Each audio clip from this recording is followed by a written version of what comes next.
Hey, what's up, guys? How's it going? We are live, hopefully, on Google Hangouts. We have an awesome live stream today. I want to welcome you to another live stream every Saturday, 10 a.m. Pacific Standard Time. And with us, we have Aaron, your personal driver, hanging out on the Google live stream with us today. Hey, what's going on, YouTube? It's Aaron, your personal driver. I just like to extend a big thank you to your driver, Mike, for having me on. We've been talking back and forth for a while now, so we're about as good internet friends as you can be, so I'm really glad to be up here doing this. Absolutely. Hey, we looks like I do see viewers coming in here. Guys, this is our first time using the Google Hangouts. So yeah, we're chatting live on Google for some reason. Woo!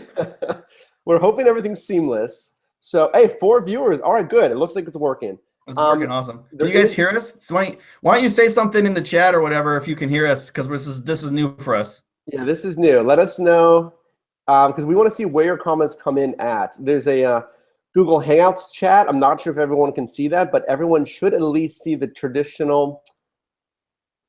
Okay, there we go. There's a comment.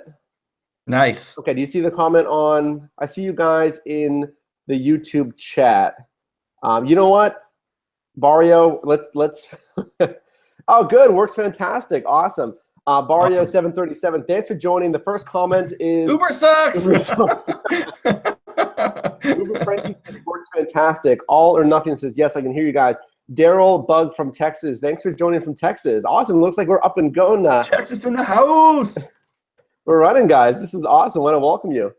And we got myself from live in San Diego, California, and Aaron is up in the Seattle area, right? Correct, Aaron? Pacific Northwest, represent. Yeah, it snowed yesterday up here. I know that's probably weird for you down in San Diego. You go to the beach probably still right now, but yeah, it snowed last night.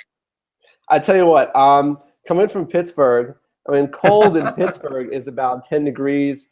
0 in the winter, but here it was in the 60s, and I was cold. I was cold in the 60s for what that says. Yeah, well, being from the Pacific, from Arizona, actually, I moved up here during college. I call it hoodie weather, so I got this thing on right here. Hoodie weather, man. If it's like 55 degrees to 60 degrees, that's where I feel most comfortable, Just throw a hoodie on and then jeans and you're chilling. That's hoodie weather, man. I hear you. Hey, guys, thanks for joining. This is awesome. We have 15 people in here. The chat is you should have me on every Saturday, man. I bring the folks into your live stream.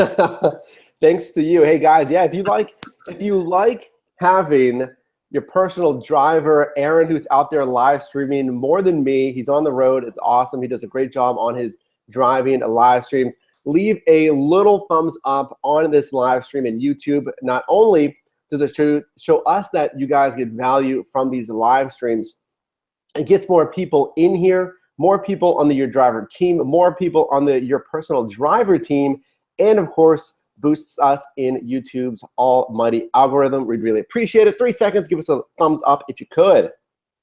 And if I could just throw a quick out there, every Monday I have a rideshare video up.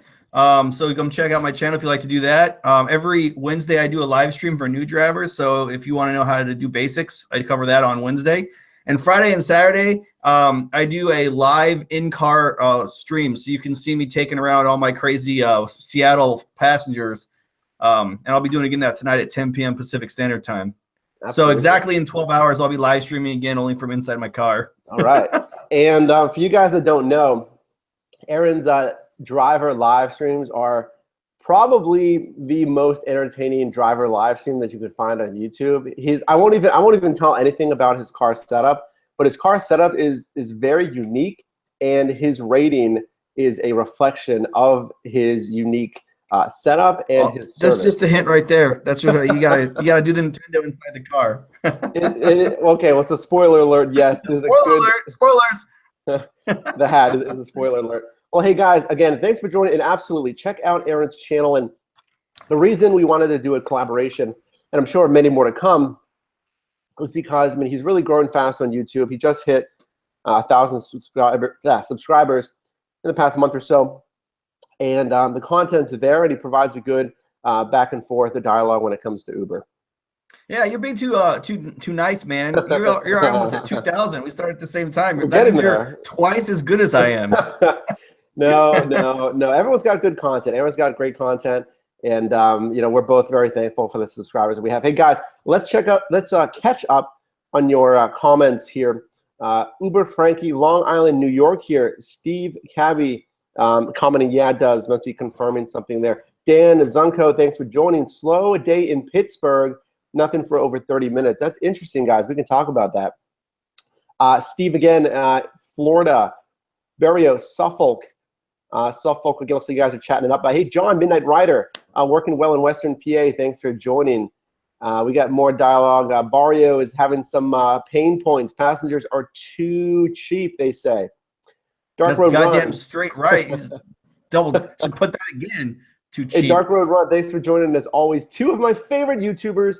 Awesome. And Aaron is chatting up with you guys in the chat box there, so feel free to say hello. Hey, guys, again, thanks for joining. Let's jump into it because we want to get into what we're talking about today. If you saw over on Twitter, make sure to follow us both on Twitter if you're not doing so already, at Your Driver Mike and at YPD YouTube for your personal driver, YPD YouTube. We're talking about, does Uber suck? And it's yes, fair. That was a good live stream, guys. See you later. See you next Saturday, guys. See you later. And Barrio started it pretty well in offering their thoughts on it. But we're talking about, does Uber suck? And we're going to be talking about the 180 days of change in October. We're going to be talking about, is Uber worth it? And we're going to be talking about expenses and talking about expenses for full and part-time drivers, how to minimize your expenses and maximize your profit. So with that, I'm going to start the conversation here and ask Aaron, with these 180 days of change for October, just wide-reaching, Aaron, do you think overall this update is helping drivers? And if so, how is it helping drivers, or maybe not? All right, so to answer that question, you have to think a little bit outside the box here, okay? Because it doesn't do a lot, okay? Like, let's be honest, it's not, I mean, out of 100 rides, what, like 4 or 5 rides might be affected? I mean, on a, you know what I'm saying? So it's not going to change your bottom line a lot, but for the rides that it does have an effect on, I think it actually did a lot of good things. Yeah. I mean, it's hard to complain when you get more money. Like, sure, regardless of how you get that more money, as long as it's income coming in, that's a good thing. Especially, so I don't know what level your guys' viewers are at, but everyone who does Uber needs to figure out what their per mile cost is. How much it costs you to drive 1 mile. Right. Because regardless if someone's in your car or not, 1 mile still costs you money. Right? You're still using gas. You're still putting miles on your tires. There's still going to be chips in your window shield, et cetera, et cetera. So you need to figure out what your operating cost is for 1 mile. And because of that always losing money, right? Always in the red every mile you drive, going long distances doesn't make any sense. You know, you should never go more than 8 to 10 minutes. Never go 8 to 10 miles away from where you're at. Because if you drive 10 miles and it costs 30 cents to drive a mile, well, you're already in the negative before you even pick the passenger up. However, if Uber is going to pay you to drive all those dead miles, that's the same thing as having a passenger. So it doesn't matter if you drive 1,000 miles with one person in your car or 1,000 rides of 1 mile each. All you need is to get paid per mile and per minute. Right. So if they're going to pay you to pick up, I mean, it doesn't happen a lot. You know, this isn't Lyft. Like, Lyft will send you like 35 minutes out if they can. Yeah, true. You know, Uber won't do that. But if you'll get paid for it, I'll take the money. I don't know. I'm not complaining. Let me ask you this then. Okay. I know the big debate, and what Aaron's talking about, guys, is with the October update for the 180 days of change, you're going to get paid time and distance for longer pickups. So, Aaron, I know the concern of drivers, and we were kind of looking into this and trying to find a concrete answer is, you know, when do you start getting paid time and distance? What's that's the secret. Yeah. Would you drive, you know, is it now worth it, or is it okay to drive 15 minutes, 20 minutes to a pickup? Well, like you said, it totally depends on when that extra money kicks in. Right. If you start getting paid after 10 minutes, I'll drive anywhere. I'll pick you up in Connecticut. I don't care. As long as, because remember, you get paid per minute and per mile on Uber. So as long as you're getting paid regular rates, it effectively is the same thing. Now, I will say this. I did look into it. And Boost and surge don't count to that. So if you're in an area that has boost, if you're in an area that's currently surging, it's the old rules apply. Do not pick somebody up that's outside of that surge or outside of that like 8-minute window, because you don't get the additional surge. But if it's just like regular Wednesday at like noon and there's no surge going on, pick them up, man.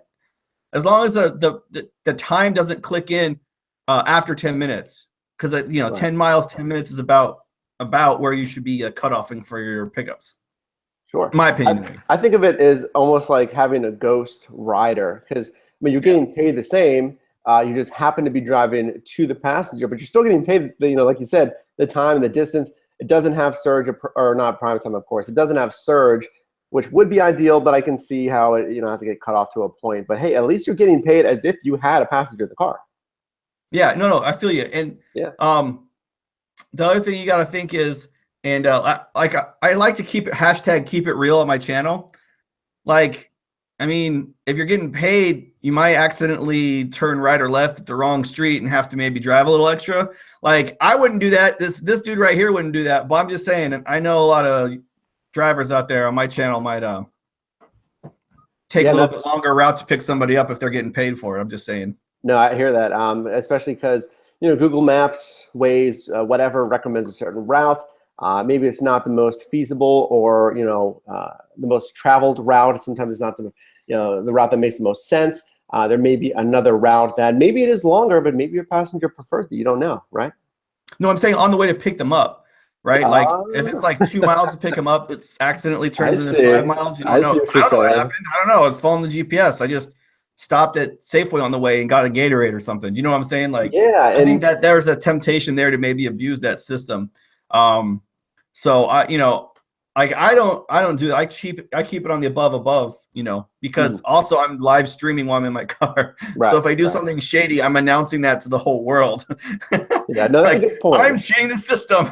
Watch me. I've heard of little nuanced things like that where drivers may try to squeeze out a little bit more. I know Uber will, obviously tracks, and it may flag you or something if you're taking excessively longer routes. Drivers have to be careful of that. Yeah, but just don't do it. I'm just saying, I think if I'm looking at it, like from above, look on the way down, I think that somebody might maybe smoke a cigarette or something, you know what I'm saying? Like on the way, like take a little extra time. No, absolutely. I hear you. All right. Well, hey, about these updates here, we talked a little bit about the pros getting paid time and distance.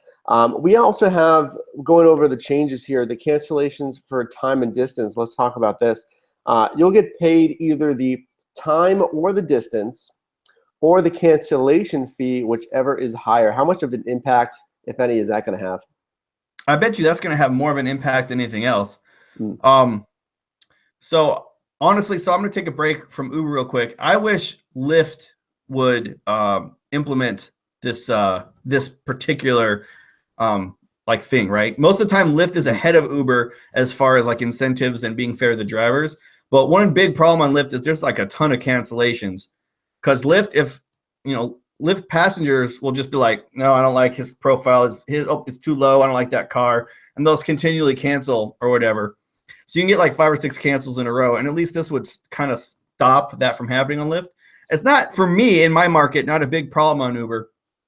But anytime I can get a cancellation fee, it's like manna from heaven, right? It's like the gods have come down to earth and presented me with a special present of free money. So anytime I can get cancellation fees, I do. I always keep my cancellation rate under 20. And if you do that, you can cancel as many times as you want to. Uber doesn't care. As long as you don't hit that soft line of 20, cancel on everybody, man. Yeah. And so if they cancel on me, I'll take that money right now. Yeah, right. Hey, especially if it's after that 5-minute threshold, you get a cancellation fee, which is definitely a little bit of extra money in your pocket. Hey guys, catching up on your comments here.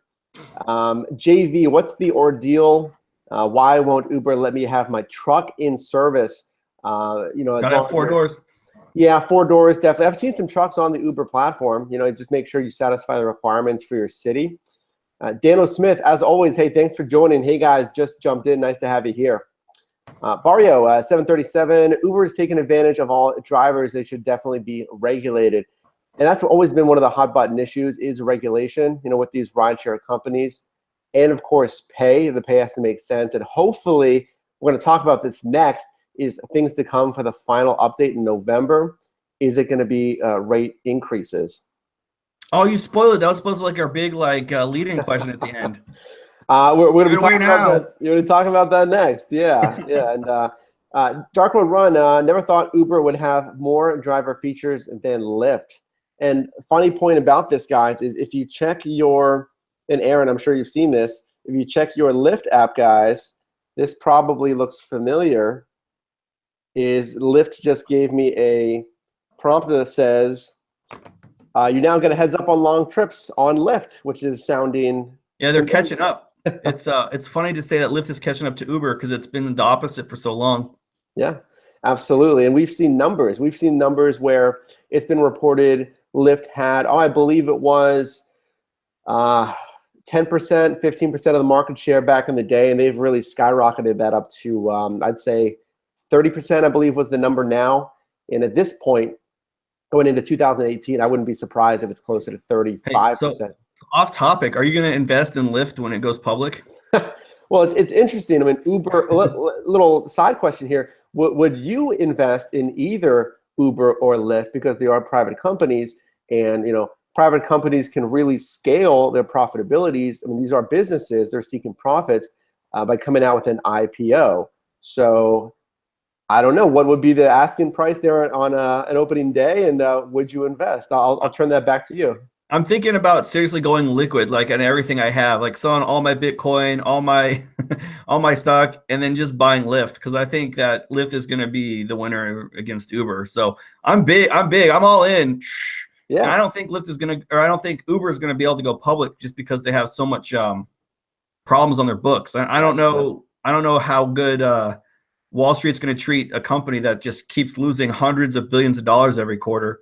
I mean, even Amazon, even though it lost a couple $100 million over the first couple years, never lost hundreds of millions of dollars in consecutive quarters. That's crazy, right? So I don't know. I think Uber's a long way. I have to worry about the decision for a couple years, but I think next year there's a serious possibility that Lyft's going to go public, and I am definitely, I'm all in on it. All right, so, and guys, there's it's interesting because we wonder what would be the starting asking price for any kind of public shares of Lyft. But the scalability, again, of where Lyft may go, if you're buying, I don't know. I mean, we can just do some quick math here, but if you're buying a decent amount of shares, if you're dropping, let's say, even $3,000, if you're going with an investment of $3,000 and we have an asking price of, I don't even know, of $15, you're getting 200 shares. But it really depends. This I'm not in the financial space, but there's an opportunity if you have liquid assets, if you want to invest in Uber and Lyft, to make a good profit. And it's important to note, Aaron, is that Lyft's recent investment, partnership with, I believe it was it Google that's investing $1 billion? Okay, Alphabet, but yeah, Alphabet. Google is owned by Alphabet, so yeah. Yeah, and Google doesn't lose. That's the other thing you got to remember. Google always wins. Yeah, I'm old enough to remember when Google went private or public. Actually, that's how old I am. So yeah, they've consistently won over time. And so if Google has made a decision that they're going to go with Lyft, that's bad news bears for Uber, man. I don't know. Sure. No, I think you're right. Hey, catching up with your comments, guys. As always, and leave a like if you're on the live stream. If you're joining the live stream, we have 23 people in the live stream. Oh my gosh, you guys are awesome. Aaron, you're bringing in the viewers. Yeah, what can I say? I'm internet famous now, guys. That's what my name brings. Okay, I can bring 23 people to one place at a time on the internet. No one wants to see me. They just want to see. They want to see the beard, huh? Yeah. Well, up here in the Northwest, you got to have a beard, man. It snowed yesterday, man. You got to protect that face from those cold winds coming out the ocean. I would too. Hey, guys, check in with your comments here. CJ Maddox, thanks for joining. Mike, are you having trouble with your PowerPod?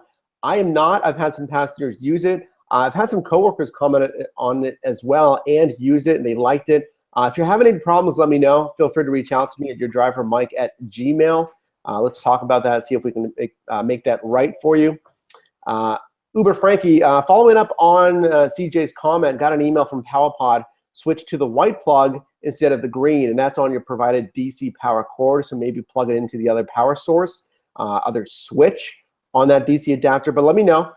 Matt Silva, my PowerPod has been great. Customers love it. I did get an email from them suggesting to not use the rapid charge port for it anymore as they initially directed. That's interesting, guys. Yeah, that is interesting. Yeah, I'll check my email and see what's going on with that for you.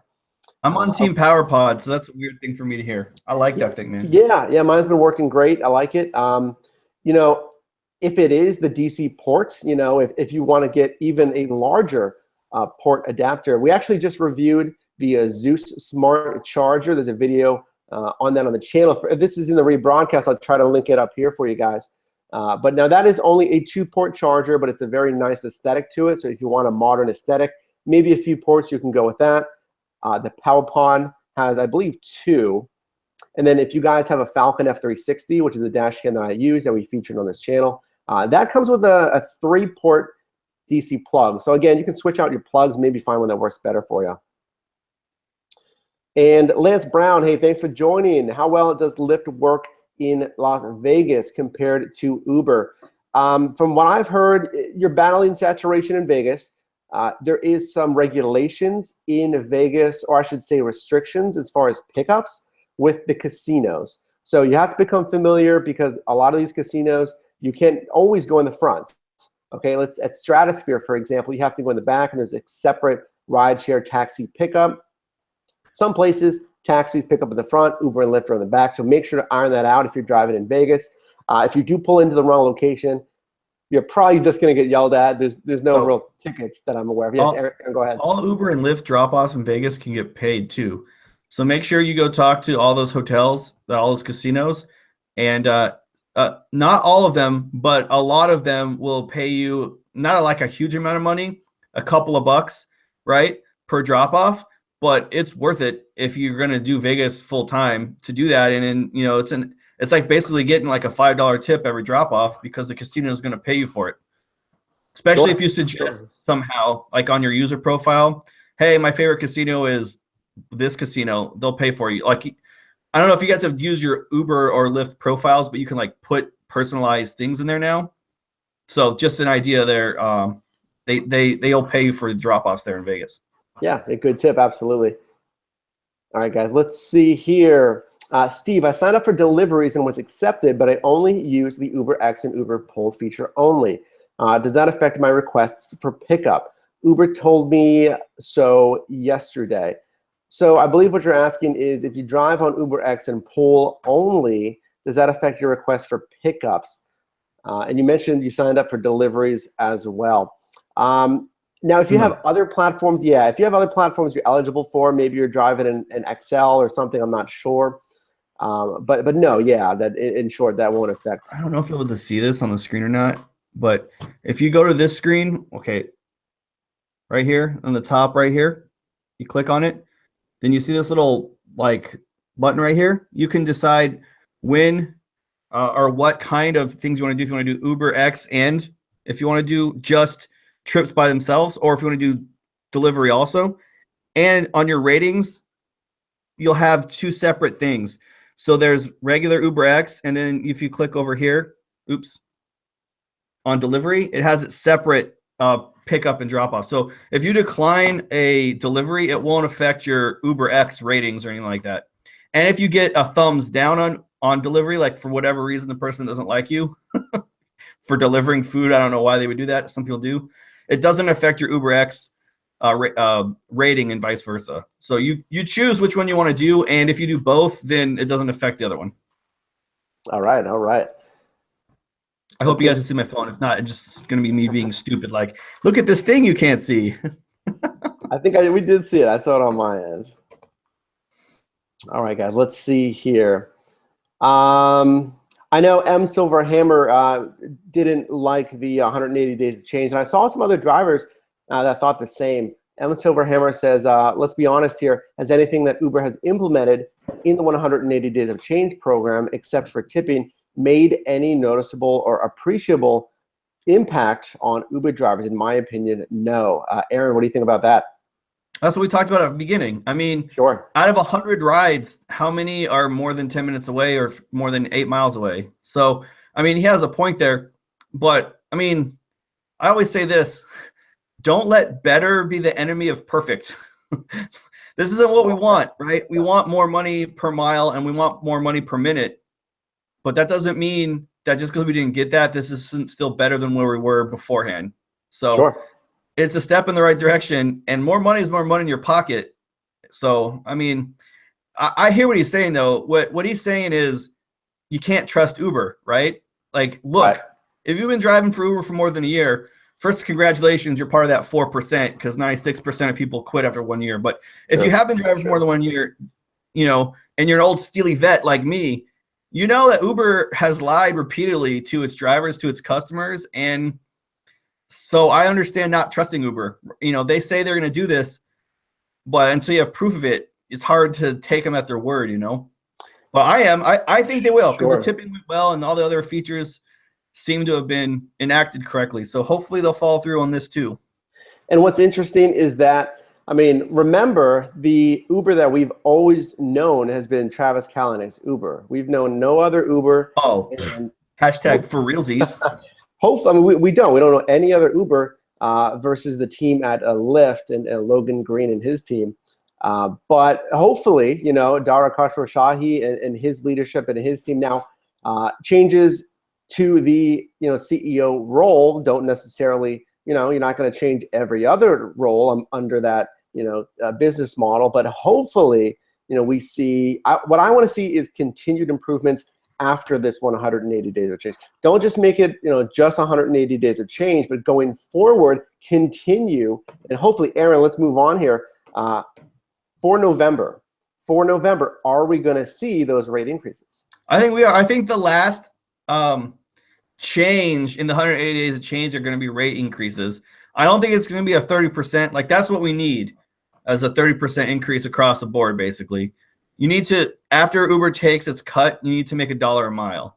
So whatever your market is, you need to be at $1.25 per mile. So that way when Uber takes their 25%, you make $1. I don't think we're going to get there. But I do think that we're going to see a marginal like 10-ish% increase at the end. And that's not because they want to help us. That's because if you look at Uber's books, they need income. They need green. They're so far in the red that there's just no way for them to turn a profit if they don't increase the rates a little bit. If they don't increase the rates, I do think that they'll implement a higher minimum fare at least, because most rides are less than 5 miles. Right. So maybe they'll increase that a little bit. Yeah, and I'm also, I've always been hopefully the hopeful optimist in that Uber will raise rates, and I'm hoping, like you mentioned, that is kind of the finale, if you will, of this 180 days of change. I think it may happen. That's one of the predictions that I had in one of my videos, and I think it's going to be kind of a tiered increase, by the, end of summer 18 or whatever they're going to do. We're going to raise rates by, X amount or, X percent. They'll raise it 30 cents over the next 10 years. Over the next 10 years to cover inflation, right? And that's all. That won't even cover inflation. That won't. Well, hey guys. I mean, California has a 12-cent per gallon increase tax, right?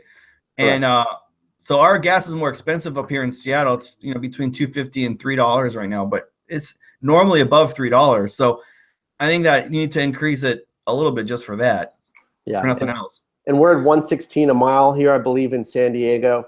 That's good for California. Yeah, when I was driving in Pittsburgh, it was 120 a mile, and I was fine taking standard fare. Now, as you know, in 2015, when it surged every single day on the weekdays, in the evenings, that was on top of 120 a mile. It was very good back in the day. Yeah. Well, also, there wasn't Lyft. Passengers now, they're not dumb anymore. They realize that if it's at, 1.5 on Uber, that it might not be, at 0.5 or whatever on, or 50% on prime time. So they'll go with the cheaper. So that hurts a little bit too. Also, I'm not sure that passengers are paying less money. I think that we don't really necessarily know what's happening with the upfront pricing because it's not being disclosed. So there's a chance it is still surging, except Uber's pocketing the money. I can't prove that. That's speculation, if you will, but true. we can neither confirm nor deny that as drivers, I guess. True, guys. And a very small piece of the Uber agreement, at least in the past, is you're not allowed to say any especially disparaging remarks against Uber. Keep that in mind. You cannot go on Facebook and make false claims. That kind of stands to reason. Now, of course, you're going to express your frustration. This is more so in the past, but it's always been there where you couldn't make especially disparaging remarks or you could be deactivated. Well, I hope Uber never looks at my YouTube channel because then I will be deactivated immediately. Yeah, no, and I think they're feel free to express any kind of frustration, because if you see any post on any social media that Uber or Lyft can't escape it either, it's almost all negative. You know, it's kind of a forum for passengers and drivers to vent frustrations on social media.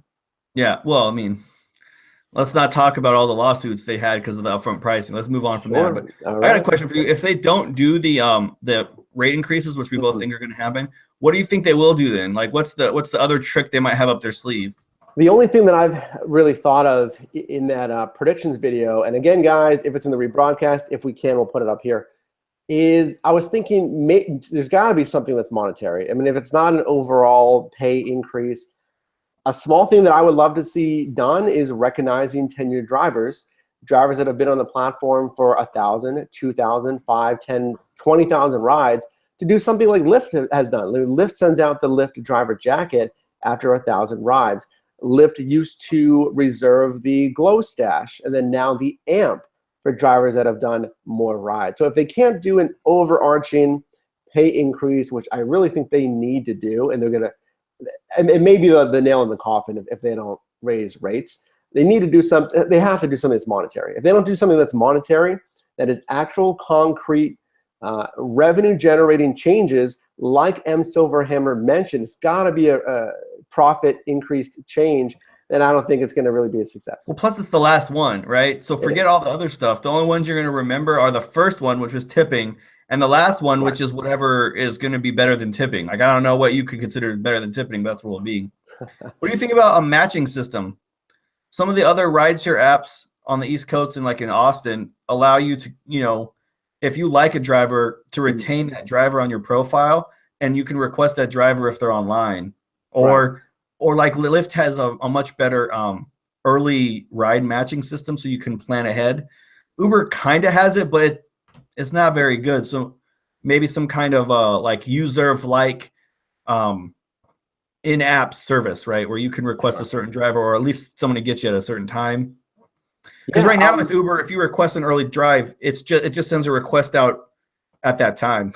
It doesn't do anything. Yeah. It's like yeah, I don't see them doing that necessarily. Even in more saturated markets, if you're in dense metro New York City, I could see how a driver could be pretty close. I don't know, and I can't really provide too many reasons why. I just feel like they wouldn't do that. I think that's a little bit, you know, apart from their business model of having the closest driver. I don't know. But hey, I did want to check up on you guys, because you guys are flying. Dude, they're chatting up like a crazy storm over there. There's real chatters. CJ Maddox, I need more of this. You guys are great together. Oh, that's awesome. Oh, thanks, man. We're a good team here. Hopefully these changes with both companies will make less of a Sophie's choice of who to drive for Dark Road Run. I'm not sure if that's a typo or I don't get the reference. M. Silverhammer, where's the new invisible CEO? Does anyone remember his name? Dara did post a little bit on Twitter. He did have some driver meetings across the country. Dude, he's got so much to deal with, though. Like, you guys don't understand how messed up Uber is behind the scenes. Yeah. Like, they had people quit. They had people who were forced out. Like, the owner/CEO got ousted by venture capitalists, which, like, how that never happens. Venture capitalists want to make money, so why would venture capitalists oust the CEO of a company? That doesn't make any sense. But there's so much turmoil. Give the dude a while. He's got to like put out some fires before he can build a structure, right? Like, you can't lay foundation or build a roof on top of a dumpster fire. You got rid of the fire first. And there's quite a few fires. Let him clean the house. Let him put the fires out, and then we'll see what he does. All right. We'll see. Take a deep breath, guys. Take a deep breath. All or Nothing says they also need to increase surge and boost in LA. It is low. Barrio 737. Uber should charge its passengers the same as a taxi cab and take only 25%. There have been talks about.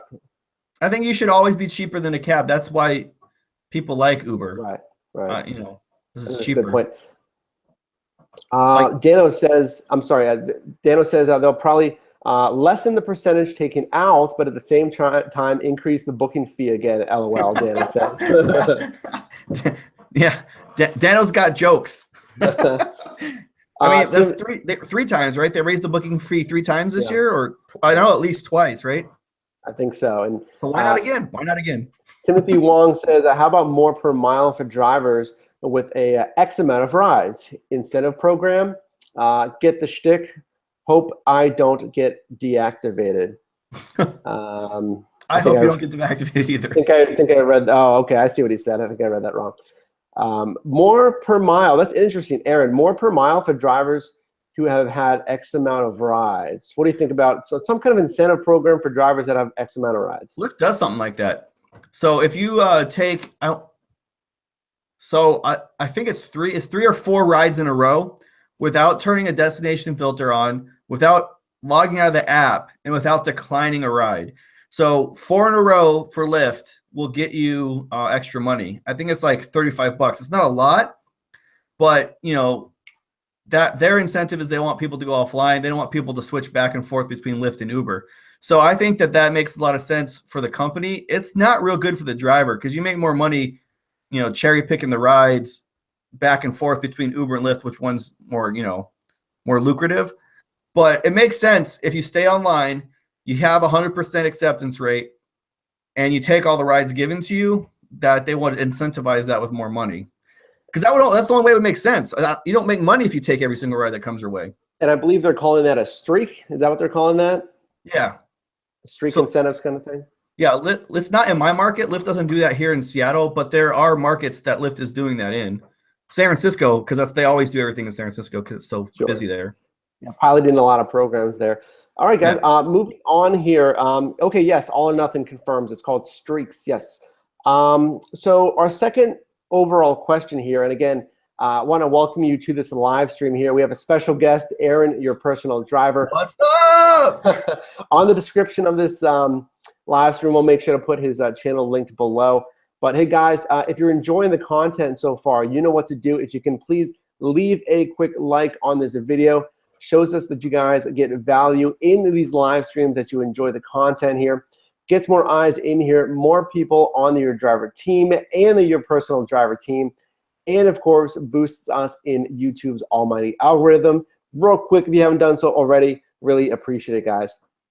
So next thing we're going to be talking about here in our thesis discussion of does Uber suck? We're going to be talking about, Aaron, is Uber worth it? Can you still make money driving for Uber? Okay, this is one reason why I have a new driver stream every Wednesday. If you're new to the game, you don't know what you're doing, no, it's not worth it. If you jump in the game now, you're going to lose money, okay? Because you haven't learned how to use the advantage the system gives you, right? Especially in markets like most of California, it's under $1. Like you said, it's $1.12 there in San Diego, right? $16. $16. Well, that's better than average in California. Most is under $1. So after Uber takes its cut, you're making like 70 cents a mile, and the average car costs you about 30 to 40 cents a mile to drive. So you're driving essentially for 20 cents profit. Most people, right? In Seattle, it's different. We're $1.34, so you can actually make good money on the regular fares here. But it's. So no, if you don't know how to game the system and ride the surge and use apps like Sherpa Share and Surge Chaser and Maestro and stuff like that to increase your profit, it's not worth it. That's why everyone quits. The stats, you've read the articles, you've seen the studies. 96% of people who do Uber quit after 1 year, and that's because they lose money. They put miles on their car, they put gas in the tank, and they don't put any money in their pocket. That being said, if you listen to your driver, Mike, okay, if you listen to some of these other veteran drivers who know what they're doing, we can provide you tips to get enough income to make it, right? And so for me, Uber's worth it. I go out and grind every week. because I make money. I put money in my pocket. But I think if you're new, it's a rough time to get started with no knowledge of how to run a business right now. Yeah. And guys, so many good points there. What we need to do is, if you're new to Uber, if you've just started Uber or Lyft, there's so many things that are going to help you make more money. If you're turning the app on and you're just going online like I did, back in late 2015, you need to do some research, right? You're going to sit down and take a test. If you haven't studied, you're going to fail. And those who have studied are going to get an A, and they're going to do exceptionally well. So you need to study. And what I'm going to ask you to do is share this stream. Share both of our channels. Share videos. And it's not because of exposure. It's because we can get these videos, this video and other videos out to newer drivers, because you need to study. And the things that we say on this channel is we say always be checking your apps. You want to research your apps for demand trends, and you want to be an expert in your market. You want to know where the highest demand is going to come from in your market. You want to be there, and you want to be an expert in both how the Uber and Lyft app works so you can maximize your profits. Good point there. Good point. So just remember, no matter what, you cannot change how much time exists in the universe, okay? You can only take so many rides in an hour, and you can only drive so far in an hour. So that's why it doesn't matter how many rides you take. It matters what kind of rides you take. Exactly. Because if you take every single ride, you can only get 4, maybe 5 rides an hour at the most. Absolutely. You're not making money. So why don't you take 2, maybe 3 rides an hour, but that are at a higher profitability for you as a driver, right? So that's what I always preach, man. You got to squeeze like a sponge every cent you can out of every mile you get. Yeah, and no surge in Denver last night. Doc Rocks, that sucks. Guys, Friday night, no surge. Woo, that's rough. That's rough, son. Yeah, guys. And like Aaron said, if you're taking those 4 rides in an hour, right, and they're minimum fare, you're going to pocket maybe $4 on those minimum fare rides. So you've taken the time, the distance to, you're going to be driving to the passenger or completing rides for the most part of that hour. If you're doing 4 rides in that hour, you're going to get $4. It's going to be $16 for that hour. And remember, what I think a good amount of drivers forget, that is pre-tax. That needs to be taxed as well. Pre-expenses too. Yeah. If you're making $15 an hour, you ain't making $15 an hour. You Exactly. still got to pay for gas, and that's still rubber off your tires. That's that's still engine wear. That's all that kind of stuff. So, absolutely. Hey man, just keep that in mind. Yeah, that's why. And actually, hey guys, we're going to be rolling into our next subject here, and this is the perfect time to do so. Is talking about expenses. Okay, how to manage expenses and to be aware of expenses. So. One last thing on that final point that Aaron was mentioning is what he said, which was very important, is you need to ride those demand waves of surge in prime time. And just to let you guys know, it's all about perspective in what market you're in. The highest market that I have seen in the entire nation, and this may just be the one that I'm thinking of because I was in that area, but I have not heard of any higher market, was $175 a mile. Woo! Still in 2017, unless this has changed, because I need to, I can look into the some of the driver forums on this, but I haven't heard of this. Has been State College, Pennsylvania. Oof. And they've been at $175 a mile for so long. And again, don't quote me on that. It may have changed, but the last I heard, that's been the highest market. That brings a tear to my eye, son, right there. But it's all relative, as you guys know. State College is really just there for Penn State University, and it's just the campus. It's not a it's a huge campus, but I mean, the town itself, once you get out of that immediate area, there's not much there. So a lot of rides are those shorter rides. And at $175 a mile, it makes sense. But again, smaller town, higher rates, you're going to have a good amount of drivers. It is all relative, and that's what Aaron was just saying. Yeah, no kidding there. $1.75, man. I could use $1.75 a mile, son. Woo! I hear you. Hey, M. Silverhammer, Uber offering a minimum 2x surge for any rides originating at Hard Rock Stadium for the University of Miami and Miami Dolphins games today and tomorrow. Your thoughts, Aaron? What do you think about that? Guaranteed 2x for some football games. They do that in Seattle, so I mean he's right. They don't call it surge; they call it boost. And so all football games, all soccer games, all baseball games, all major concerts will have a minimum of 1.5, but I've seen it as high as 2.1. Last night, the Garth Brooks concert was up here. That was 1.9. So that's almost 2 times surge. So they're guaranteeing if you pick somebody up at the Garth Brooks concert last night, that you'd get 2 times the fare. So I think that's a good idea. They do that through Boost. Maybe that's something they're testing in my market. I don't know why they don't do Boost everywhere. Like Sure. Boost, it's just free money. That's why I like it. So, I mean, let's talk strategy there. And we've done a video here about pickups in crowded areas. Aaron, what is your strategy when you're doing exceptionally crowded areas, festivals, games? What should drivers be doing to honestly get in and get out? As you know, it's super crowded there. So the first thing I do is find out if there's a pickup area or not. So at the stadium, they had it at the Tacoma Dome here in Seattle, which is south of Seattle in a city called Tacoma. There's a parking lot that's a designated pickup and drop-off area. So everyone within a 1.5 mile radius of this parking lot will get pinged at that location regardless of where the actual PAX is. So the first thing you need to make sure is that you're in the right spot. So you either need to be in the parking lot or be 1.5 miles away at another area that you can go pick somebody up at. So know where you're supposed to be, and it'll be in the app, or you can ask help via help in your app too. Once you're there, the first thing you got to do if you take a ping is call the customer and make sure they know where to be.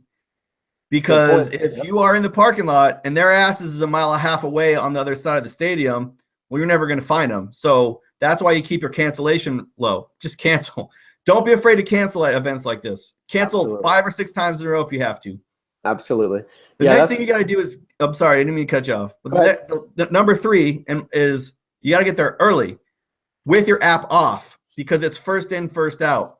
So get there before everybody else, get a comfortable parking space, bust out, the cheeseburger if you got one waiting for you or whatever, go to the bathroom and wait for the pinnacle of surge because you're only getting one. You're not going to come back and get another one. It's going to be too crowded, too much traffic. So you only log in when it's at the height of surge, when you think it's at the most. And for me, that's usually around 3 or 4. Once it hits 4, I'm logging in. Then, like I said, call the customer, cancel if they're not near you, and then right off into the sunset. Happy. I can't really agree more. Yeah, that's perfect. Yeah, guys, get there early, park legally because you don't want to have to sweat about where you're parking at. You don't want to sweat bullets. And one of the biggest points there, if you take nothing else away than doing pickups in crowded areas, is to communicate with that passenger. And here's a little pro tip that I want to give you guys after picking up at Heinz Field, PNC Park in Pittsburgh, is if you see your pickup destination as the actual stadium, your pickup location is Heinz Field, PNC Park, you need to immediately call or text that passenger really before you even leave your parking spot. Do not leave that parking spot. Say, hey, I noticed I'm picking you up at the stadium. Where should I pick you up at, or where will you be waiting?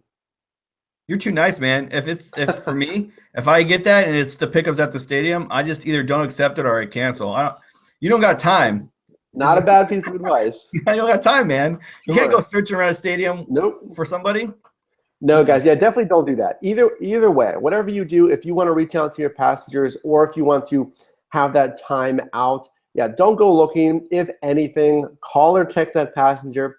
And here's another tip, guys, is, Aaron, maybe you've done this too, is remember, you don't need to be on top of the stadium to get a surge ride. Heinz Field seats 75,000 people. I mean, there's going to be thousands of people that need a ride. And honestly, I mean, that area around the stadium is still only going to fit a couple hundred drivers, maybe, right? Depends on your city. But at least for Pittsburgh, there's only really a few ways into the stadium. But you don't need to be on top of the stadium. This surge radius is typically going to extend pretty far from that stadium. So you can wait until passengers have already walked away from the stadium and get a ping request from the guy that's standing right next to you, basically.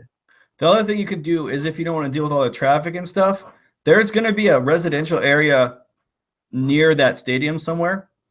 And so depending on when the game gets out, you might want to be in the residential area instead, because you'll still get what you're talking about, which is that surge. Like the stadium starts there and then the surge builds around it. So you could get like a 2 or 3 surge in a residential area that are going to a bar or a club or something like that, or to the airport, and avoid the whole mess. So it's not going to be guaranteed, but if it's too much of a headache to go to the actual stadium, you could take your chances. Yeah. There's worse ideas. Like Aaron mentioned, guys, I'm sure you know, it's going to stagger, right? That surge is going to have a central hub, and it's going to kind of reach out from there. So you can be in the neighboring area. For instance, again, in Pittsburgh, the casino is pretty close to the stadium. So you may have you can even sit at the casino and get passengers that are leaving the casino that are going to be on a 3.2 instead of a 3.8 at the stadium. And if that's fine for you, you can do that and maybe be able to get out of there a little bit faster than everyone that's clogged up near the stadium. Yeah, no, exactly. Also, if you're at a casino, always bet on black 32. It's a fact. Hashtag fact. That's complete luck for me when I go, guys. It's like, all right, is it black? I can't. If you're driving for Uber, don't also play roulette. That is a terrible way to lose all your profits fast. Yeah, it's a very simple strategy when I go. It's complete. It's any game there. It's really odds based. But catching up with you guys. Hey, we said hello to Motion Lampy. Thanks for joining. Let's see here. Barrio asks if we should have a weekend without Uber sometime this year. I think the whole country would fall apart if they didn't have their Uber rides, right? Like, let's be honest. Everyone would say they would do that, and they'd look at their app and be like, "Oh, 9.9. Well, I'm logging in now." It's happened before. Yeah, it's happened before. Drivers have tried to organize, and since we are all independent contractors, and the communication between other drivers to organize is only so strong. Yeah, if you see a 5.5 or more, there's going to be drivers that go online. Yeah. Well, hey guys, catching up with the rest of you here. Great idea for Heinz Field, Mike. Dan Zunko mentions. Appreciate that. Awakened Angel, but how do you know how far the passenger is going? It could be a few miles. Not sure if that's referring to the crowded pickups, but let's answer that. Aaron, how do you know how far the passenger is going? Okay, speaking of gambling, Uber is like 2 things, okay? It's like gambling, right? Straight up at the second part, and it's like fishing, okay? So what you can control, the only thing you can control is how you fish, okay? The location you try to get a fish at, the kind of bait you're using for the fish, etc., whatever metaphor you want. You can only control how you get that surge. After that, it's straight a roll of the dice. It's gambling, okay? So yeah, if they go 1.5 miles, that sucks. And that happened to me Halloween. I got a 4.0. I was so excited on Halloween, and I went 3/4 of a mile, not even a full mile on it. So my payout was barely more than minimum. That's just how this industry rolls, right? So the first job you got to get a passenger in the car at a high price, and then you got to roll the dice and hope they're going far. I mean, that's just how it is sometimes, man. Sometimes it sucks, sometimes it doesn't. Yeah, and that's a great analogy, having it kind of like fishing and gambling. I think that definitely makes sense. And if you've watched Aaron's live streams, he incorporates a few of those themes into his live streams. Aaron incorporates that kind of the thinking into his live stream. So definitely check him out tonight, right, Aaron? You're going live? Tonight, 10 p.m. Pacific Standard Time. I'll be live streaming again. There we go. I like to do it at night because everyone's drunk and funny in the car. Well, and there's money there at night, right? Well, it's Seattle. I mean, it's $1.34 here. It's money all the time. Sure. $1.34 is solid. Absolutely. I would definitely drive $1.34. It's a 1.4, 1.5 surge for most Californians, right? I would say so. Yeah. Like 92, I think, is the average in California. So it's like a 1.5 in California. It's a 2.0 if you're in Florida because they only make 70 cents there. So yeah, way too low. They definitely, one of the reasons they need to raise rates is for markets like that are going to be way too low. Yeah. Let's see. Let's catch up with you guys. Mauricio, hey, thanks for joining. I believe I've seen you in a few other comments and videos. We should have no pull Tuesday or 1 day a week. Aaron, no pull Tuesday. I have no pool every day. So one tagline I have, if you will, is that Uber Pool's the devil. I never take Uber Pool and I never take Lyft line, and I won't. Period. End of story. If you're really hard up and you have to, you make sure you turn your app off or into airplane mode so you don't pick up number 2. Good point. Yeah, the profitability for the time on lift and pull, absolutely. And then don't take their ratings, man. Everyone thumbs down or gives you a 1-star on the on Uber Pool because no one's ever happy. And do you think that's because Uber defaults rides to Uber Pool? It's just the kind of person who takes Uber Pool, man. Here's the thing: if you're a customer, it's bad business. Like your time is just as much money as actual money is. So if you're going to add half an hour into your ride every day for a couple dollars, what you're saying is that your time, like you're not worth it as a human being. Like your time on earth is worth $3, right? And it's not. That's just not how it is. So the kind of person who has a mindset that my time isn't worth money is going to be angry and upset and aggravated at everything. Sure, and absolutely. so they're just gonna give you a thumbs down, and they're not going to tip you, right? Right. So no, just gotta stay away, son. Gotta stay away. Hey, Aaron, looks like Seth Alvier agrees with you. He says every day is no pull day for me. Yeah. Uber pulls the devil. Michael says, do you guys think the Uber app and Lyft app fight for you to accept rides when both apps are on? Yes. So one good thing that came out of all this nonsense with Uber, and why nonsense, I'm not talking about people being angry. I'm talking about lawsuits and governments coming down and crashing on Uber and demanding information, stuff like that, is we got a lot of inside baseball from Uber.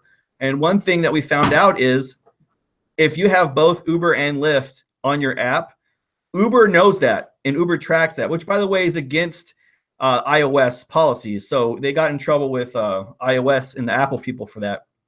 And it's illegal. So, well, it was in I forgot what state that started the lawsuit. So we found out that Uber was tracking that, and they were giving better incentives to drivers who had both.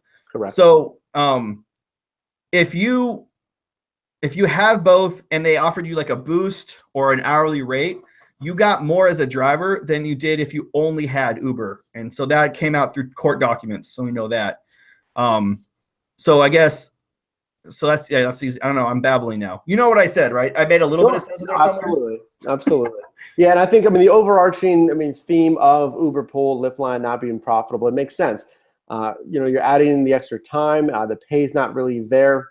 Now there is a 2-minute cancellation window, which keeps you moving a little bit, but I'm in the same camp. If I see a Lyft Line request, now that we do have them here in San Diego, we didn't have them in Pittsburgh, I'll definitely ignore Lyft Lines and Uber Pool. I'm right with you. If there's a surge, though, you can take the Lyft Line because it's the same price as regular Lyft. So that's Correct. a change that Lyft did. But just remember, if you take a Lyft Line, you got to turn off the incoming requests, because that's where you really lose the money, is that second ride. Right. And do you think, now that's one of the things that I was thinking about in one of Uber's next changes, is do you think Uber will match Uber Pool to Uber X prices? No. Not like Lyft. Uber makes too much money in Uber Pool. That's one of the only things Uber makes money on right now is Uber Pool. That's why they push it so hard. In Seattle, if you accept Uber Pool, they will forcibly continue to give you Uber Pool rides whether you want them or not, forever, in an ever-ending chain, because the rates are so low, they don't make any money unless they're taking all of it, which is what they do. So, For those of you who don't know about Uber Pool, you make time and distance regardless of how many people are in your car.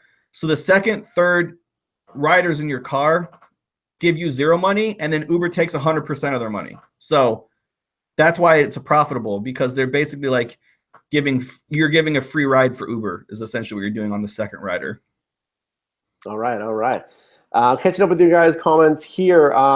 Dark Road welcoming Simon NC. Hey, Simon, thanks for joining. Appreciate you having in here as always. Simon says, Dark Road, my brother. Yeah, your personal driver is in there. Aaron's in there giving everyone a heads up. Simon says, yes, a little bit late, but Simon's in the house. Simon's in the house. Guys, if you don't know, and this is why you need to check out Aaron's live streams, and especially his live streams, because I think his catchphrases alone make the live streams worth it.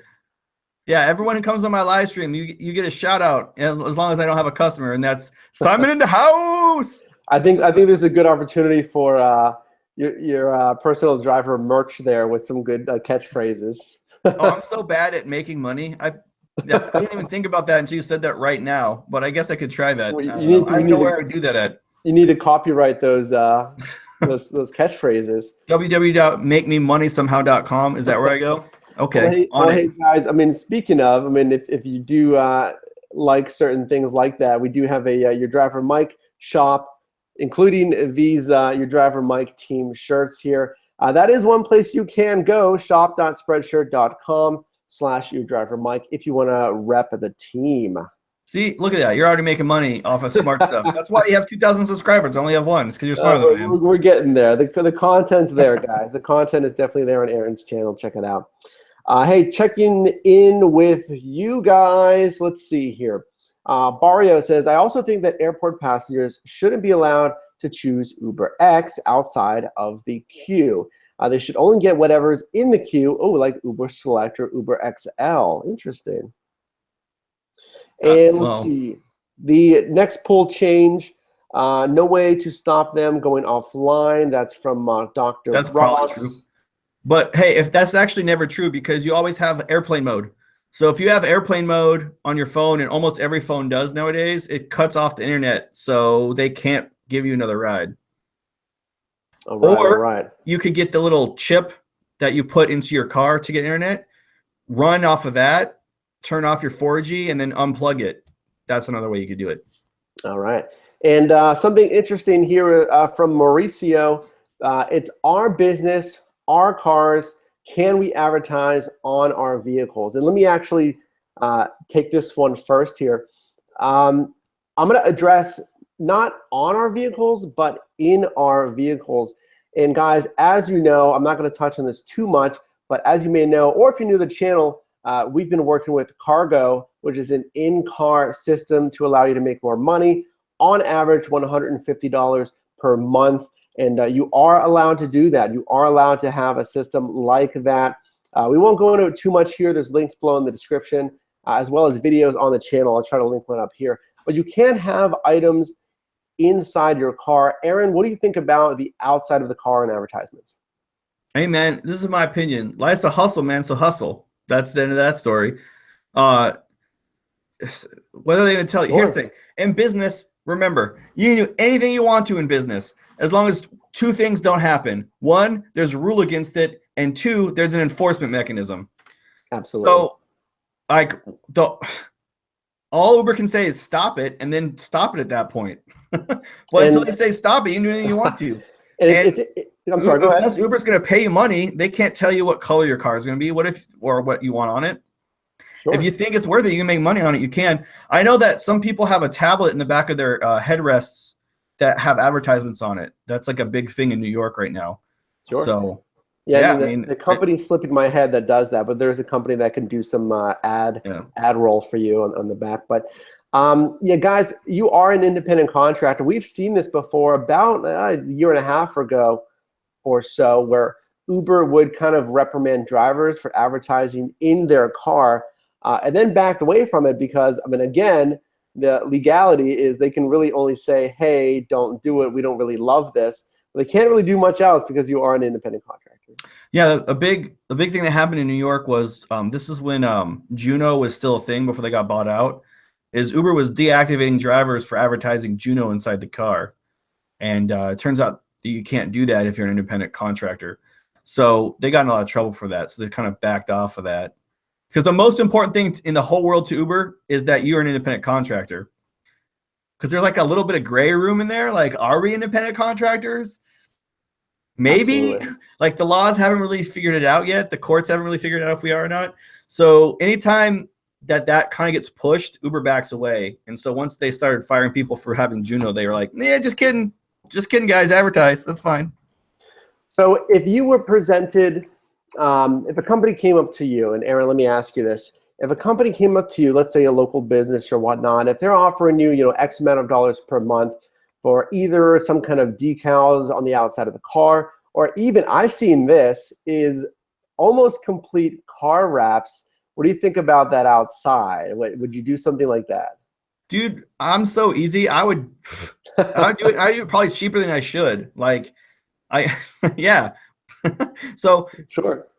No problem. Right now, if someone's listening, I will do that. right now. I'm telling you guys right now. It'll happen. Local businesses in the Seattle area, if you're interested in getting your business out there. My car will be like a NASCAR car. I'll just, whatever. Give me $15 a month and I'll put a sticker on it and we'll just fill it with advertisements. There you go. There you go. Well, hey, I mean, there's definitely products that, if you, believe in the product and if you're confident it will make you money, I say go for it. And again, that's what we do for Cargo. And I listed a link in the live chat for you guys. I'm sorry, like the chat. Yeah, guys. There's, what for Doc Rocks? Is that what you're laughing at? Yeah. Doc Rock says big weed decal for dispensaries in Denver. I just pictured some guy in like, it's Denver, right? So they're gonna have like a plaid shirt and like a beard and like just like a big fat joint on the side of the car. That's what I imagine. Little advertisement, like the Marble Man, only Colorado style. Little plug for their business. Yeah, guys. Hey, like Aaron said, life is a hustle, and think about this. And this is why I believe so much in Cargo. Is there's products out there. There's revenue opportunities out there. Again, you're already in your car. You're already driving. If you could be driving and having more mediums for income, if you could be doing the same thing you're already doing and be making more money, not investing really any additional effort, is that something that you'd be interested in? I think that makes sense for a lot of people. I mean, yeah, I couldn't disagree with that if I tried. So guys, the last thing here, as we're rolling up on an hour live stream, I knew this live stream would be really engaging here. We'll give you guys, I'd say, a good 10, 15 minutes. We'll see how we go here, guys. But again, can I ask you a question? Absolutely. Are you going to get that Uber credit card? I've seen a little bit about the credit card briefly, right? As you guys know or may not know, Uber has a gas card that I kind of moved away from that was for gas discounts. What they announced recently was, like Aaron mentioned, a credit card. With any credit card, look at the interest rate. It is a variable rate on that Uber credit card, which I don't love. I would always advise to try to get a fixed rate. And obviously, the lower the better. If you can get a rate around 10, 12%, most cards, they're going to get 24% interest. If you sign up for a Walmart credit card or something like that, retailers' credit cards, it's going to be 20% interest. Okay, you can negotiate these interest rates with these retailers. I don't really advise doing it unless it's maybe a mileage card. You can get air miles or something like that, and if you pay it off every month. If not, if you're going to carry a credit with a lower interest rate and make sure it's fixed, which means obviously it's not going to fluctuate and spike up to, let's say, 20% on your own money. On your own money that you spent, you don't want to be paying the bank or whoever 20% interest. Try to negotiate those interest rates and make sure it's a fixed rate. At this point, no, I wouldn't use an Uber credit card, probably for those very reasons. Yeah, well, I was shocked that they didn't have a gas discount, right? Like, so they give you 4% cash back for food, which is a good, like, that's actually pretty good. That's pretty good money if you're gonna, swipe your card once or twice a month, just for the sake of doing that to build credit. But why doesn't it have like 4% cash back on gas? Then I would get it. Do you see what I'm saying? Like, but food, I don't use a credit card for food. Why would I finance my Starbucks? I don't know. Sure. And Aaron, have you used that the gas card from Uber at all? Yeah, I use it all the time. Okay. It's just, it's not a lot. It's a couple cents off a mile, but it stacks with everything else. So if you have a Safeway gas card or a Costco gas card, you know what I'm saying? You get the cheaper gas there. And then on top of that, you get 2 or 3 cents off with the gas card. You got to remember you did it because it's coming out of your earnings the following week. So some people freak out because they think it's free gas. It's not free. You have to pay for it after the week. But remember, I drive an electric car now, so I don't have a need to have gas anymore. So I haven't used the gas card since I had the electric. True.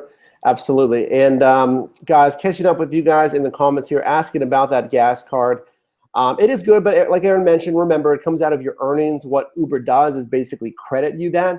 So the benefit of the gas card is, like Aaron mentioned, you can get some fuel discounts, which is nominal. It's good, and it's always saving you money here and there. But it is coming out of your earnings. So you spend $30 on gas, your earnings are going to be deducted by $30, or you'll go into the negative if you haven't driven yet, keep that in mind because you're going to have to clear that balance, of course, before you start really making any profit. And it's also nice too, because if you just do business with the Uber gas card and you don't have another way of tracking expenses, right? You're new at this, so you don't have like an app that does that for you. At the end of the year, Uber will tell you how much you spent on gas. So that helps if you're new, you don't know what you're doing too. That's a lot of people hate the gas card, but I think, for what it is, I think it's pretty okay. Yeah. And now Simon says, stay away from the Uber gas card. And guys, if you're not driving a lot, or if you're using that card a lot, it may not make sense for you because you don't want to always be in the red and chasing your tail if you're spending a lot on gas. So keep that in mind. If you're using that gas card, you have to also keep up with your revenue to make sure you're making enough revenue to cover those expenses. And don't forget, Uber's made a couple mistakes before with it too. So a couple people complained because Uber didn't take out any money for a couple weeks, and then like on week 3, they took 3 weeks worth of gas out of that one paycheck. So for that week, they almost made nothing, right? So Uber's had some administrative problems with it too. So I understand why people are frustrated with it, but I mean, all it is Uber's fronting your gas costs. That's what that card is. You're not financing or anything like that. All right, guys. And last subject that we were going to talk about, since we are talking about gas, again, one of your expenses. Expenses that you need to consider as a full-time or a part-time driver. So Aaron, if you're a full-time or a part-time driver, does either driver, the full-time or the part-time, maybe need to worry less about expenses? Do one of them need to worry more about expenses? If you're a part-time driver, what does that mean, I guess? Sure. Okay, because you can still work 40 hours in 2 days, right? Or like 3 days on the weekend. So if you're only working Friday, Saturday, Sunday, but you're putting in 15-hour days, is that part-time still? Right. I would say casual as opposed to part-time. So you do Uber like once a month, or you only do it in November to make extra money for Christmas. I mean, I don't think you really care about expenses, just gas, because you're not really putting those miles on your car. Do you see what I'm saying? You're not really going out there and putting anything at risk. But if you're going to drive every week, if you're really relying on this money, then expenses matter because you're worried about it. Like, you're not trying to buy a big screen TV for Christmas. You're trying to pay bills week to week. And so it's a big difference there. Yeah, and so, I think the big takeaway there was that, expenses are important for everybody, obviously. You always want to minimize your expenses, and that's one of the things that we try to focus on this channel and on Aaron's channel is maximizing profits and minimizing expenses. I think for the immediate short-term driver, if you're saving up for a vacation or like Aaron mentioned, a large purchase, maybe you're not going to run as tight with expenses. Maybe you drive a little bit further to your passenger because you're trying to generate cash flow. And cash flow is different than net revenue. So maybe the immediate part-time driver that's just doing this for a couple of months may be a little bit different than the full-time driver or driver that's driving more hours because they're trying to keep their P&L a little bit tighter than the part-time driver. Like, here's a good example. So I met somebody who was doing Uber in a Tesla because I have an electric car, so I charged the same stations that someone with a Tesla would. And I asked her, I was like, what in the world are you doing driving Uber for a Tesla? There's no way you can make the payment.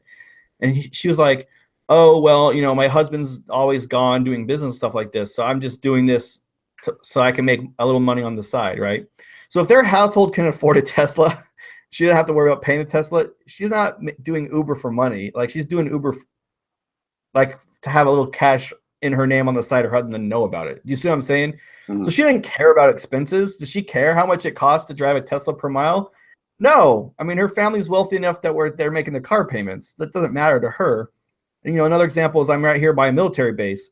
There are a lot of military spouses that log into Uber around this time to make extra money to get Christmas presents under the tree.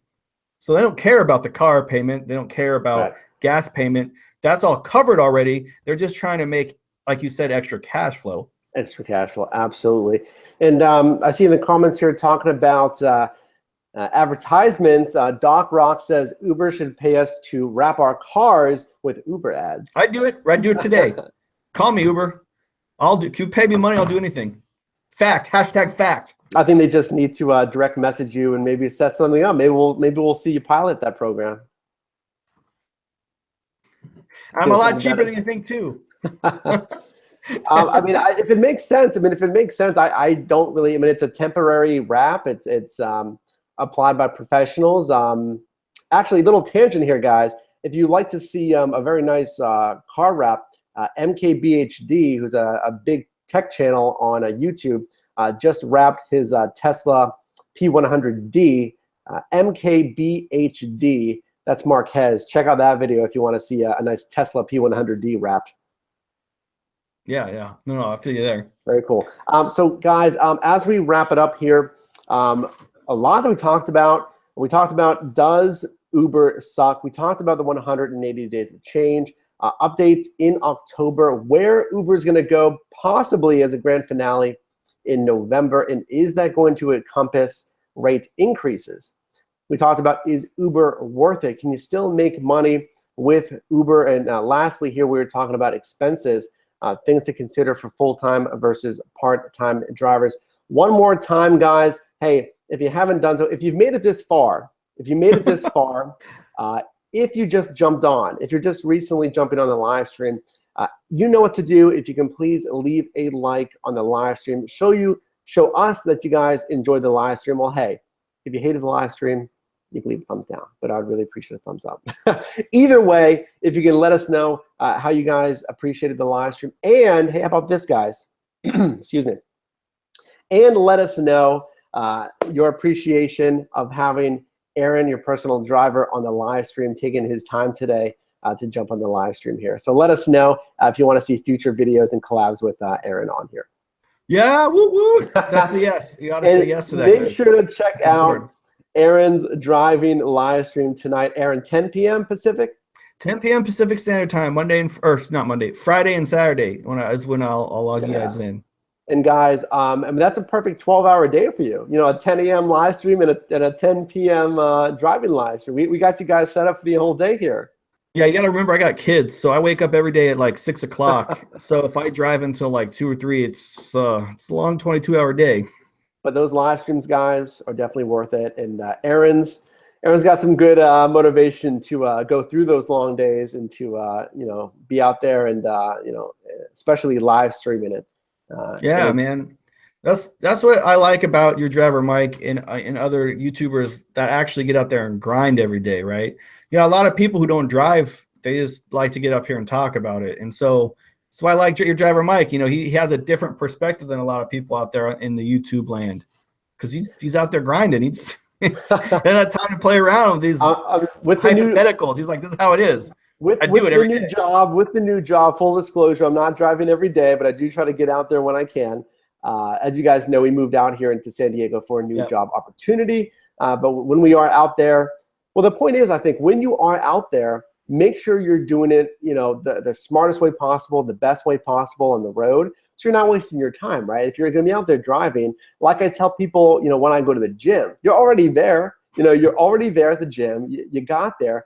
Make sure to, don't waste that time, because you're going to be there for an hour regardless. Do you want to be there for an hour and waste your time, or do you want to make that hour as productive as possible? And it's the same thing when you're on the road. Yeah. Boom. Boom. Shakalaka. Right there. Hey guys, let's close it up here. I'm going to follow up on your comments here. We got a lot of thumbs up in the chat. That's awesome, guys. Shout out to Aaron, and mad props for all your input, All Things Cleveland says. Thank you. M. Silverhammer says, great job, Aaron. All Things Cleveland says, I'll subscribe to your channel as well, Aaron. Aaron, we're giving you guys a little subscribers there for you, Aaron. I can't do it. Is that right? I can't. There, that's better. Oh my God. That's better. Aaron's showing the love. Well, hey guys, any final questions as we wrap it up here? We went a little bit over an hour, which is awesome, because you guys have been amazing in the comments section, and continue the dialogue below in the comments section in the rebroadcast. Any other final questions before, or Aaron, you as well, if you want to pose any other final questions at everybody? How's Halloween? Did you go out? I did. Yeah, I was out there for a little bit. I think, as you guys may know, my Uber app has been kind of funky in that I'm still getting some promos on Uber and Lyft for Pittsburgh, where I moved from Pittsburgh recently. So I'm still getting guarantees from Pittsburgh. I've messaged both Uber and Lyft. I've sent over all my documentation a couple times. It's kind of a messy process, and I hate that it happened over Halloween weekend. Lyft was working okay, because as you guys may or may not know, you can drive really in any U.S. market as a Lyft driver. So I could see the primetime areas, but that, I'm not an expert here in San Diego yet. I still need to get familiar with the roads, but I was out there, and but obviously, I didn't know the trends, the hot spots, the areas to look for as much as I did for Pittsburgh. But Uber's still not working. Uber's still not, well, I can go online, but I can't see any surge whatsoever. And I knew that wasn't right, and I'm only getting deliveries too. So I think they need to change my market over, or something's hung up. So yeah, something you gotta go in to ask somebody what's going on. That it's yeah, and actually today, I mean, hey, who knows? Maybe today I might, as I drop my phone, maybe today it's only it's 11 here. I can maybe stop into the Uber Help Center today. Who knows? Yeah. Woo! What a fun Saturday. And I cannot live stream that. For anyone wondering, there's strictly no photography and video within the support center, but maybe I can live stream outside of it. Who knows? You could sneak it in, just like put your phone in your pocket. You can sneak it in. We can go Mission Impossible style. They'll never know, especially because I just said it on the live stream. I'm sure they'll have no idea. Well, hey guys, we're wrapping it up right here. Again, continue the dialogue below in the comments. Myself, I always try to answer every single question. If you post a question for Aaron as well, I'm sure he'll get back to you there. Doc Rocks, weird story. Got a ping at the Denver airport and couldn't find the passenger. They were in that Seattle airport. That's what we need to add more people to the Seattle airport queue from Denver.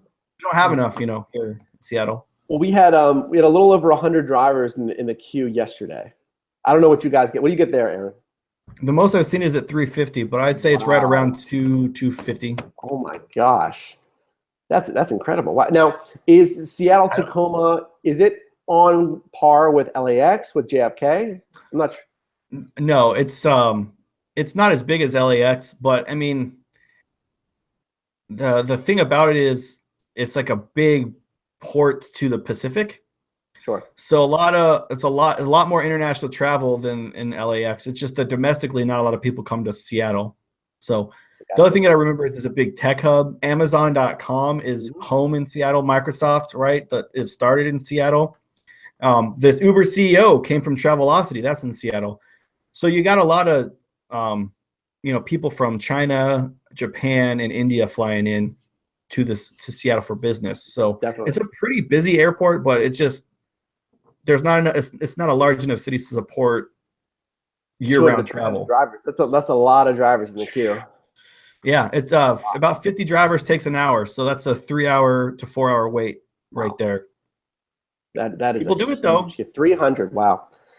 Well, hey guys, I don't want to tie you up here. Again, continue the discussion below. All things Cleveland has to get going. He says he's going to be out. Let's see, going to AutoZone, etc. Nice to have you in here. Everyone, really nice to have you in here. Circle back here again, Pacific Standard Time. And again, let us know what collabs you may like to see in the future. We'll definitely have some more collabs and videos with Aaron, your personal driver. So Aaron, thank you so much for joining the live stream. Really appreciate it. Thanks for letting me come on your channel, man. I appreciate it.